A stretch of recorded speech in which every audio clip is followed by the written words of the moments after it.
Kakinada parliament నుంచి చలమలశెట్టి సునీల్ గారు YCP నుంచి, తంగెళ్ళ ఉదయ్ శ్రీనివాస్ గారు కూటమి అభ్యర్థి కింద జనసేన నుంచి పోటీ చేస్తున్నారు. ఎవరు గెలుస్తారు అనుకున్నారు మీరైతే? మాకైతే కొత్త ఆయన ఉదయ్ శ్రీనివాస్ గారు గెలుస్తారని మాకు నమ్మకం. 100% ఉదయ్ శ్రీనివాస్ గారు గెలుస్తారు. ఉదయ్ శ్రీనివాస్ గారు ఛాన్స్ ఇస్తానన్నారు. ఎందుకంటే చలమలశెట్టి సునీల్కి నమ్మకం లేదు. ఇప్పుడు 3 సార్లు ఓడిపోయాడు. ఈసారి కూడా అతను ఏ పార్టీలో ఉంటే ఆ పార్టీ సర్వనాశనం అయిపోతుంది. ఇప్పుడు చాలా మంది ఒక మాట చెప్తున్నారండి, సునీల్ గారు సంవత్సరం 5 ఏళ్ళకు పార్టీ మారుతారని అంటారండి. అందుకే కదా అంటున్నాను సర్వనాశనం అయిపోద్ది ఆ పార్టీ అని. అందుకే కదా చెప్తున్నాను ఆ పార్టీ సర్వనాశనం అయిపోద్ది అని. అతను వెళ్ళే పార్టీ సర్వనాశనం అయిపోద్ది. వైసీపీలో చేశాడు, అంత ముందు మని ప్రజారాజులో చేశాడు, అయిపోయింది. తర్వాత టీడీపీలో చేశాడు, అయిపోయింది. వైసీపీలో చేశాడు, అయిపోయింది. మళ్ళీ ఇప్పుడు వైసీపీలోకి వెళ్తున్నాడు, మళ్ళీ అయిపోయింది. అంతే అతను అంతే. ఇది 4వసారి ఇది కూడా పోతుంది. ఇక్కడ ఆ పార్టీ కూడా సర్వనాశనం అయిపోద్ది. చాలా మంది చెప్పేది ఏంటంటే సునీల్ గారు అసలు ఇక్కడ ఉండరు, ఎలక్షన్ టైంలో వస్తారు, ఎలక్షన్ టైంలో వెళ్ళిపోతారు, ఆయన విదేశీ వ్యాపారవేత్త అని అన్నారు. మీరు కాకినాడ ఒక సామాన్య ప్రజల కింద మీకు ఏమనిపిస్తుంది? ఆయన అది పక్కాగా ఎన్నిసార్లు పోటీ చేశారు కదా కాకినాడ నుంచి. ఇప్పుడు ఉండరు కదా ఆయన ఎలక్షన్ టైంలోనే ఇక్కడికి వస్తారు. ఎలక్షన్ మళ్ళీ ఎలక్షన్ తర్వాత వస్తారు. ఎలక్షన్ లో ఉండరు, అంత ముందు ఉండరు. జనాల్లోనే మట్టిగా అతను ఉండరు, అసలు ఉండరు. ఉండరు. ఇతను ఎంతో కష్టపడి ఈ రోజు ఎన్నో టీటీఎంలు పెట్టి 10 లక్షలతో ఈ రోజు అతని కష్టానికి ప్రతిఫలం చూపించాడు. ఈ రోజు పవన్ కళ్యాణ్ అతను సీట్ ఇవ్వడం అంటే అంత గర్వకారణం ఒకసారి జనం ఆలోచించింది. తంగెళ్ళ ఉదయ్ సీన్ అనేవారు 2 ఏళ్ళు అయిందండి పార్టీ వచ్చి పిఠాపురం ఇన్ఛార్జ్ కింద పార్టీ బదులు. ఈ 2 ఏళ్ళు అయినా ప్రజలకు అందుబాటులో ఉన్నారా, లేకపోతే సునీల్ గారు బయటికి వెళ్ళి రావడం చేశారా? మేము వెళ్ళాం. నేను టీడీపీ నుంచి ఒకసారి ఆయన కలిస్తే, సార్ మాకు జాబులు లేవు, మా కుర్రోళ్ళు చాలా మంది చదువుకున్నారు, వాళ్ళు జాబులు లేవు సార్ అంటే, మీరు నన్ను గెలిపించండి, మీ ముందు నేను నడిపిస్తాను, ఈ ఒక్కసారి నన్ను గెలిపించాను, ఒకసారి చూడండి అని. నేను కష్టపడి పైకి వచ్చిన నాకు కష్టం కోసం నాకు తెలుసు అని అన్నారు మాట ఉదయ్ శ్రీనివాస్ గారు. సర్వనాశనం అయిపోయారు జనం, సర్వనాశనం అయిపోయారు. తెలుసు కదా జనం, తెలుస్తుందా? ఇప్పుడు మేము వచ్చాం, మేము వద్దన్న సరే ఆటోలు ఎక్కేస్తున్నారు. వైసీపీలు పిలిస్తే మటుకు ఒక్కరు ఎక్కట్లేదు. అర్థమవుతుంది కదా జనానికి, జనంలో తెలిసిపోయింది మొత్తం అంతా. జనం ముసుగులో ఉన్నారు.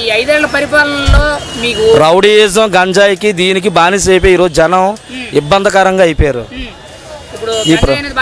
బాగా చాలా ఎక్కువైపోయింది. 25,000 టన్నులు వైజాగ్ పోర్ట్ లో దొరికిందంట.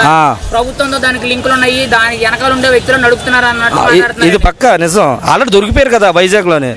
అసలు ఏంటండి ఈ 5 ఏళ్లలో ఇంత దారుణంగా అయిపోవడానికి? ఇప్పుడు వరకు ఎప్పుడు మాకి మా దుమ్ములపేట ఏరియాకి గంజాయి అనేది లేదు. ఎవరు ఒక్కరోడు కూడా భయపడి ఉండేవాడు. ఈ రోజు మందు కూడా తాగేవాడు కాదు. అలాంటిది గంజాయికి బానిస అయిపోయి ఇంత కుర్రోడు కూడా 14 సంవత్సరాలు, 12 సంవత్సరాలు, 9 సంవత్సరాలు, 10 సంవత్సరాలు కుర్రోడు కూడా ఈ రోజు సర్వనాశనం అయిపోయి గంజాయికి బానిస అయిపోయి ఈ రోజు ఇంట్లో ఉన్న తండ్రి కూడా కుర్రోడు భయపడుతున్నాడు. ఈ మత్తులో వాడు ఏం చేస్తున్నాడో తెలియట్లేదు. స్టేషన్కి వెళ్తున్నాడు, మైనర్ ఇవ్వట్లేదు, ఆడిస్టోజనట్ చేస్తున్నారు. ఈ రెడ్డి గారు మైనర్ లేని కుర్రోళ్ళందరినీ పాడు చేసి పారేస్తున్నాడు. చాలా ఎక్కువ, 100% బాగా ఎక్కువైపోయారు. ఏం మద్యం అండి నాకు అర్థం కడతాను. బీర్లు కల్తీ, అంతా కల్తీ. జగన్ బ్రాండీలు అన్నీ ఏంటి. ఒకప్పుడు బ్రాండీ ఎలా ఉండేది, ఒక లెక్కలో ఉండేది, ఏది కావాలంటే అది ఉండేది. ఇప్పుడు మనం షాప్ దగ్గరికి వెళ్తే ఆ బ్రాండీ దొరకట్లేదు. చాలా మంది మందు తాగితే బాగా పని తిక్కగా ఉంటుందని అంటున్నారండి. పిచ్చెక్కిచ్చేస్తున్నారు, జనమే పిచ్చెక్కిపోతున్నారు. ఈ రోజు జనాలు మార్పు వచ్చేసింది 100%. అక్కడ చంద్రబాబు నాయుడు సీఎం అవుతాడు, ఇక్కడ ఉదయ్ శ్రీనివాస్ ఎంపీ అవుతాడు, అక్కడ ఎమ్మెల్యే కొండబాబు గారు ఎమ్మెల్యే గారు అవుతారు. కాకినాడకి 50,000 మెజార్టీతో కొండబాబు గారు వెళ్తారు. రేపు దూరపూడి సందర్శారెడ్డి మీద. ఏది సైకో పరిపాలన, రౌడీ పరిపాలన, దొంగ పరిపాలన, భూ కబ్జాల పరిపాలన. నా మీద 8 కేసులు పెట్టారు. కుంభాషా రేవులో మా రేవు మూస్తే ఆ రేవు కోసం మేము అడగడానికి వెళ్తే దూరపూడి సందర్శారెడ్డి అనే వ్యక్తి మా మీద నన్ను సబ్ జైల్లో ఆడిస్తారు, సబ్ జైల్లో పెట్టేస్తారు. 3 రోజులు అన్నం లేకుండా ఏవీ లేకుండా ఉంటే మా కొండబాబు గారు వెంటనే బెయిల్ మీద తీసుకొచ్చి 31 మంది 4 రోజులు బయట ఊరంటే తీపిచ్చాడు ఈ రెడ్డి గారు, దూరపూడి సందర్శారెడ్డి. మా రేవుని అన్యాయంగా దోసేసి సర్వనాశనం చేశాడు. నన్ను 3 రోజులు సబ్ జైల్లో ఆడిస్తాడు. ఈ రోజు రేవు మొత్తం నాశనం చేసి పాడిస్తాడు కుంభాషా రేవు. మా కొండబాబు గారు మాకు అండగా ఉండి మమ్మల్ని అందరినీ బెయిల్ మీద తీసుకొచ్చి మీకు ఎందుకు నేను ఉన్నానరా అని భరోసా ఇచ్చారు కొండబాబు గారు. ఇప్పుడు ఈ 5 ఏళ్ల పరిపాలనలో డెవలప్మెంట్ అయితే ఎక్కడ లేదనేది ఓపెన్ గా అందరికీ తెలుసు. అది అంతా తెలుసు. సంక్షేమం 99% ఇచ్చారు. ఇప్పటి వరకు ఏ స్టేట్ లో కూడా ఎక్కడ కూడా ఇవ్వలేదని చెప్తున్నారు. అసలు సంక్షేమం మీ అభిప్రాయం ఏంటి? ఏం సంక్షేమం చెప్పండి. ఇస్తున్నాడు, ఒక అమ్మఒడి వేసాడనుకో ఆ డబ్బులు అలాగే అయిపోతున్నాయి. ఏంటి మద్యపానం పెరిగిపోయింది, డబ్బు నిత్యావసర వస్తువులు డబ్బులు పెరిగిపోయి, ఏదండి ఆయిల్ డీజిల్ మొత్తం కరెంటు బిల్లు ఛార్జెస్ ఎంత వస్తుందో తెలుసండి. నాకే 1500, 1800, 1600, 1400 వచ్చిందండి ఎండాకాలంలో. అలాంటిది ఈ రోజు 5000, 4500 వస్తుంది. ఏంటండి ఈ 5 ఏళ్లలో కూడా దాదాపు డబ్బు? మనోడు ఏమి సంక్షేమ పథకాలు ఏమీ లేవండి.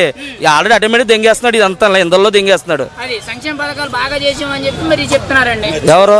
జగన్మోహన్ రెడ్డి. ఈ సంక్షేమ పథకాలకైనా నేను జనానికి ఇంకోసారి మొబ్బ పెడదామని చూస్తున్నాడు. ఏమీ లేదు, అయిపోయింది జీరో. ఏమీ జీరో. మరి ఇంటికి పంపించేస్తారా ఏంటి? ఎక్కడ పంపుతారంటారు? చెప్పకూడదు, చెప్తే బాగోదు, కనిపించడు అంతే. కనిపించారంటారు. అంతే. Okay, thank you.